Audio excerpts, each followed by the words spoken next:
Tiens. Tiens. Mais c'est qui sont là?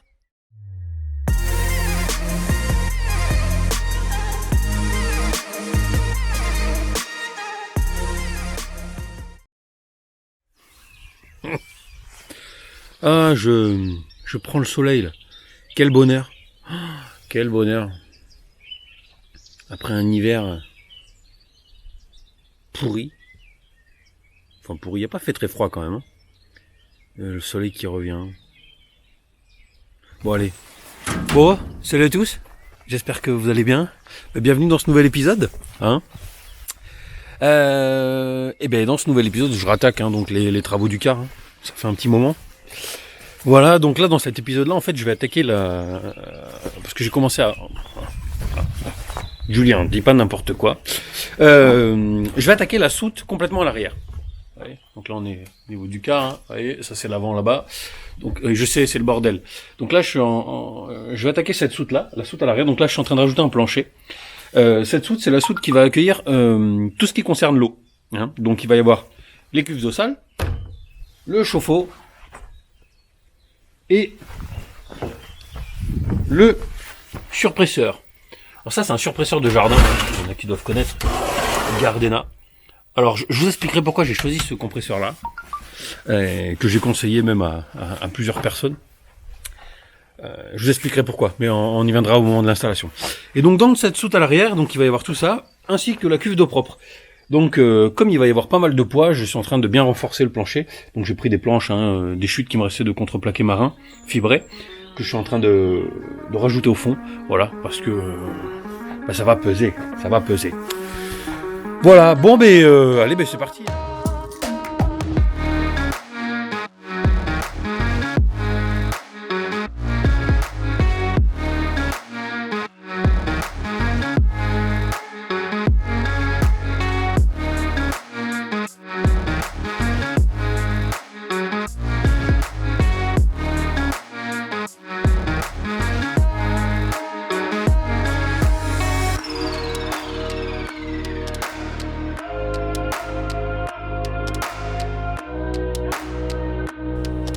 Eh ben c'est du sport, hein.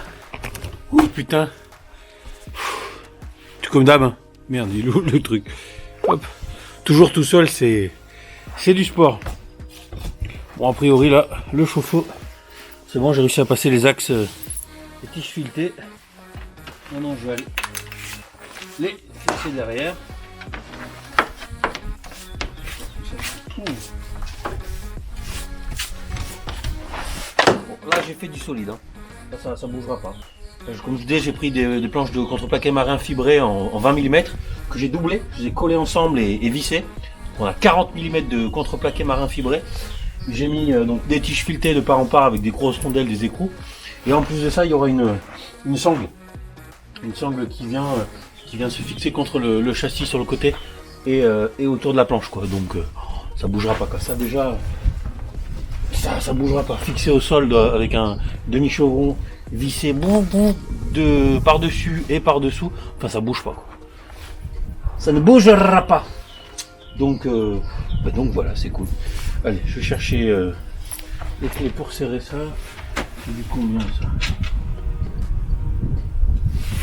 C'est du 16 ça.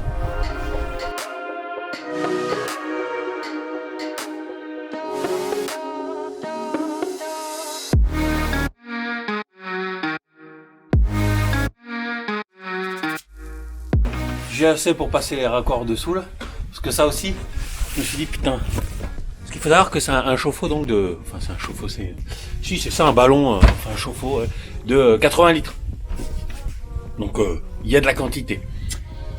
Alors je vais vous expliquer un peu ce que c'est ce chauffe-eau, parce que je pense que ça va en intéresser certains. Donc ça c'est un chauffe-eau électrique, hein, donc on a une résistance électrique à l'intérieur, une résistance de 1200 watts. Voilà, donc 80 litres, 1200 watts. Mais on a en plus un circuit secondaire, là, vous voyez ici, avec entrée d'eau chaude et sortie d'eau froide. Et en fait, ça c'est un serpentin qui passe à l'intérieur. En fait, c'est c'est un échangeur, quoi.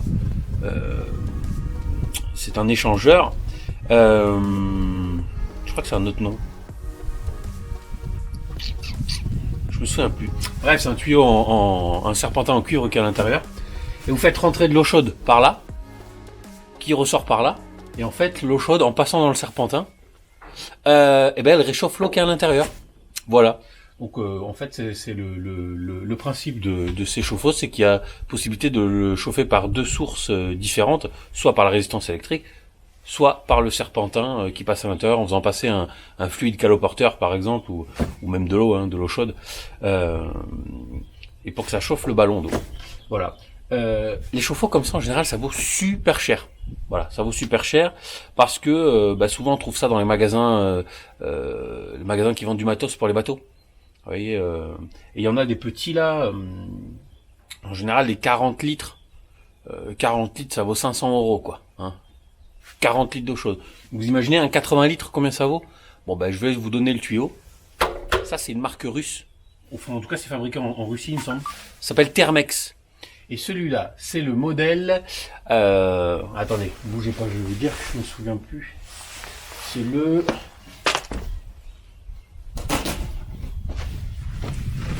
Thermex. Je vous mettrai le lien de toute façon en dessous. C'est le Thermex 80, EV80. Combi. Voilà, parce qu'il a les deux. Là, deux circuits de chauffe, quoi. Donc, le Thermex EV80 Combi. Vous savez combien je l'ai payé? Allez, je vous le dis, 159 €. Voilà, pas cher. Donc il est, alors on le trouve pas partout. Alors là en ce moment avec le confinement, vous doutez bien que on le trouve plus nulle part parce que Quentin de Pink Car Voyageur va prendre le même, mais en fait il est plus dispo là. Sinon je vous mettrai le lien. Moi je l'ai acheté sur Amazon celui-là, mais il est sur d'autres. Il y a Brico. Un truc comme Brico pas cher, un machin comme ça, un site comme ça sur internet.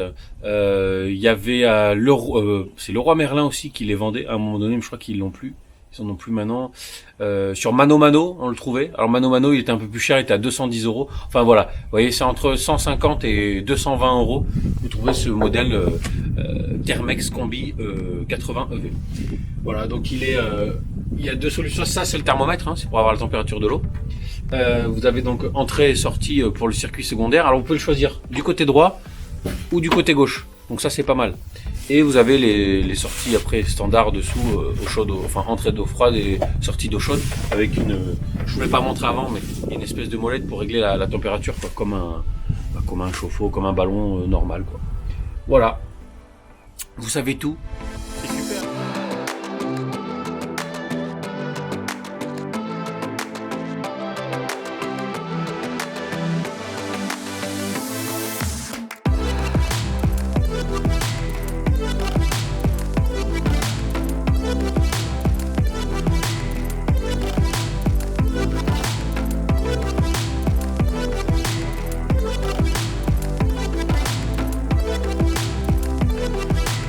Bon, j'ai installé mon chauffe-eau et je viens de positionner les cuves d'eau sale. Il y en aura deux comme ça et normalement une autre derrière qui sera dans la longueur derrière, et là le surpresseur. Ici il y aura le système de vidange, donc percé ici avec le système de vidange qui passe à travers avec un robinet, une vanne, etc. Et par dessous en fait une possibilité de clipser un tuyau avec une rallonge pour pouvoir vider plus loin si je dois vider plus loin. Voilà. Et maintenant il va falloir que je m'organise pour tout ce qui est en fait pour tous les raccords, etc. toute la distribution de l'eau. Donc je me suis fait des plans. Oui, je sais, c'est dégueulasse, hein, c'est pas propre, mais voilà, je me suis fait des plans. Donc ça c'est pour les arrivées d'eau chaude et d'eau froide. Puis derrière je me suis mis, ça c'est mon plan pour toute l'installation, cuve d'eau propre, cuve d'eau sale, enfin grise, surpresseur, etc. Où je me suis noté tout ce qu'il me fallait comme raccord, parce qu'en fait il en faut au taquet, quoi. Donc j'ai fait tous les plans exprès avant pour pouvoir oublier aucun raccord, aucun embout, aucun tuyau, etc. Et malgré ça, j'ai quand même oublié 2 raccords, putain. Donc voilà, donc il va falloir que je repasse commande pour 2 raccords, c'est génial. 6 € de raccord et 10 balles de frais de port. Surtout qu'actuellement, avec le confinement, je sais pas s'ils livrent. Enfin voilà, bref. Du coup là maintenant, je vais sortir tout ça et je vais percer en fait vous allez voir, hein, je vais percer la cloison du car là sur le côté pour pouvoir aller chercher mon tuyau, mon évacuation d'eau sale et mon arrivée d'eau pour le l'évier, enfin l'évier, oui, la vasque de la salle de bain, quoi. Parce que alors en fait, tout arrive au niveau des voilà. Ici, là, je sais pas si on voit ici, ça c'est l'évacuation et il va y avoir les arrivées d'eau qui vont passer par ici pour la cuisine qui est au-dessus là, hop. Ici dessous, je sais pas si vous voyez là, ça c'est les trous pour l'arrivée d'eau chaude et l'arrivée d'eau froide pour la douche. Ici même dessous là, nous avons l'évacuation de la douche. Par contre, la, vous voyez au-dessus là, ça c'est la fenêtre de la salle de bain. On a la vasque qui est à peu près ici. Sauf que là, si on descend tout droit, ça tombe au niveau du passage de roue. Donc là, je peux pas faire sortir mes tuyaux. Donc j'ai du bol parce qu'en fait ici derrière cette tôle, en fait il y a un creux, c'est vide. Et là il y a le plastique. Et derrière en fait on y a accès là. Donc ce que je vais faire, c'est que je vais percer et dans ce creux là, je vais faire passer un tuyau souple, comme ça. Tuyau d'évacuation souple. Ils sont super ces tuyaux là. Hop, c'est des tuyaux PVC, ça vient de chez Brico Méchoui, tuyau d'évacuation PVC souple. Donc, je vais faire passer ça dedans. Donc là, il faut que je sorte les cuves et le surpresseur, que je perce et puis que j'aille après dans la salle de bain pour percer les tuyaux. Enfin bref, allez, vous allez voir. C'est parti, j'attaque.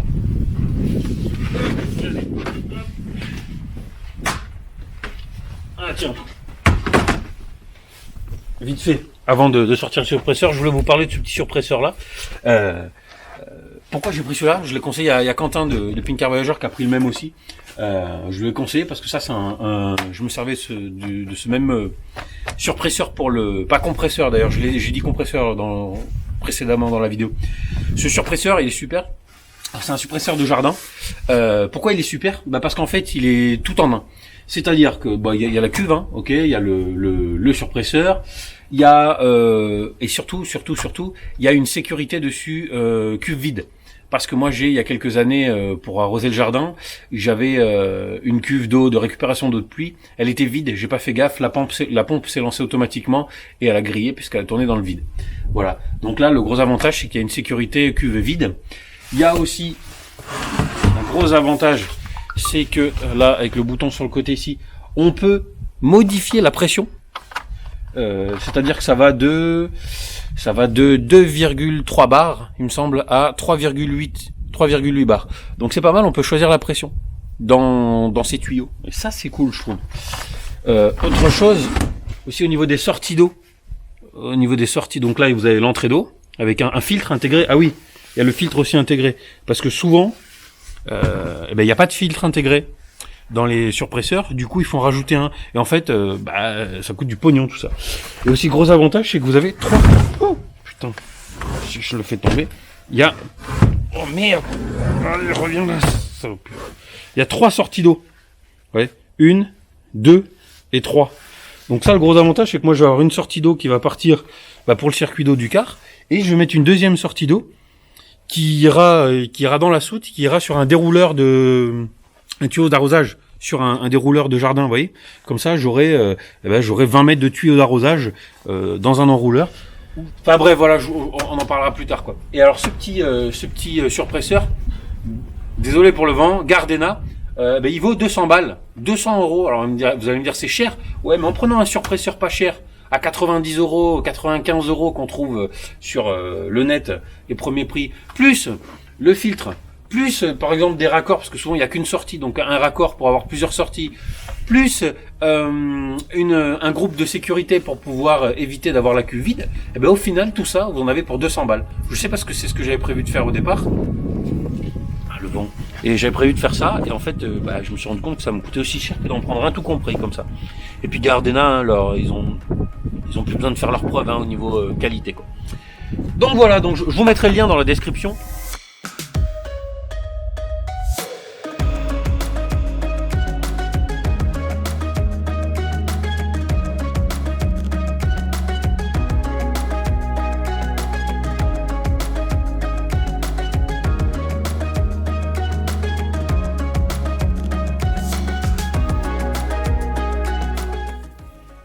Ouais, salut. Eh ben, nous voilà mercredi matin, 7h. Je me suis mis le réveil tôt là, pour attaquer le car. Je sais pas pourquoi je parle doucement, je suis dehors. Je peux parler fort si je veux. Tout le monde dort encore à la maison. Et regardez, au réveil, je sais pas si on va voir quelque chose. Ah, on voit que dalle, le ciel est magnifique. On voit rien, c'est dommage. C'est vraiment très très beau. Le ciel est rose, orange. Oh, c'est une toute beauté. C'est con, on voit pas. J'essaie de vous le montrer. Waouh, trop beau quoi.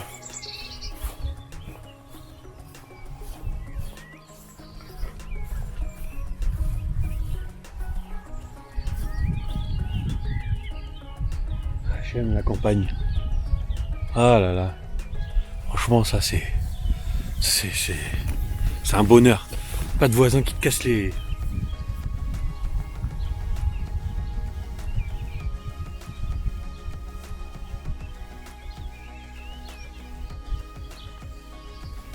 Bon allez.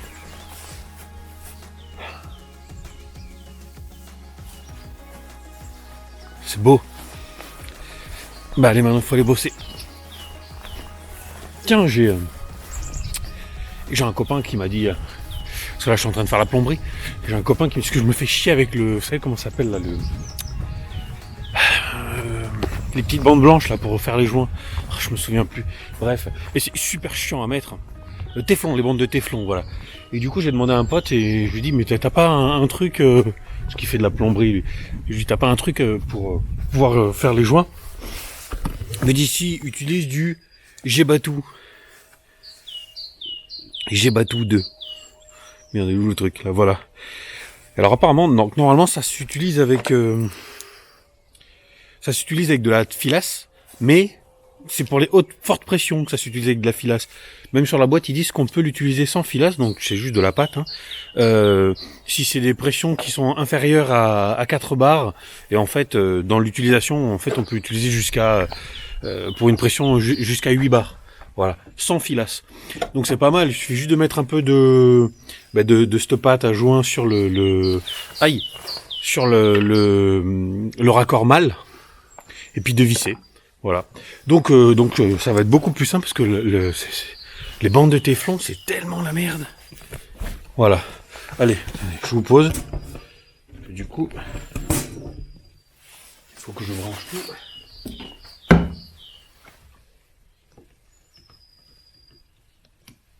Hop.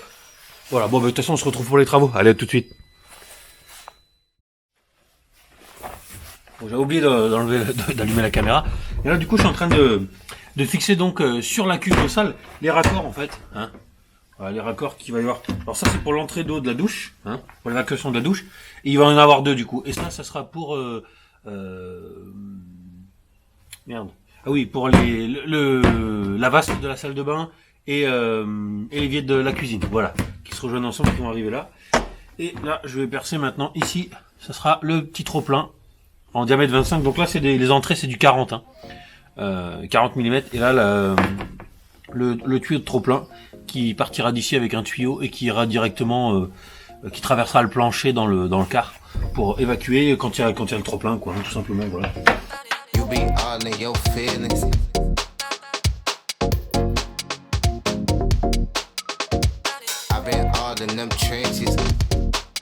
Là, oh putain, attendez. Je vais allumer la lumière de mon téléphone pour que vous voyez, putain, mais il faut vraiment que je mette un spot. Alors, la lumière. Alors, qu'est-ce que nous avons là? Donc là, en fait, ici, voilà. Ici, c'est l'évacuation, ça, de la douche qui va venir là, hop. Au fond, là-bas, je sais pas si vous voyez, on a le compliqué. Au fond, là, ça, c'est l'évacuation de l'eau de l'évier et de la vasque qui va venir ici. Voilà. Après, il faut que je le fixe juste ici, comme ça, pour garder la pente. Bon, on voit rien, on voit que ma gueule de près, c'est pas grave. Allez, de toute façon, vous verrez quand ça sera fini.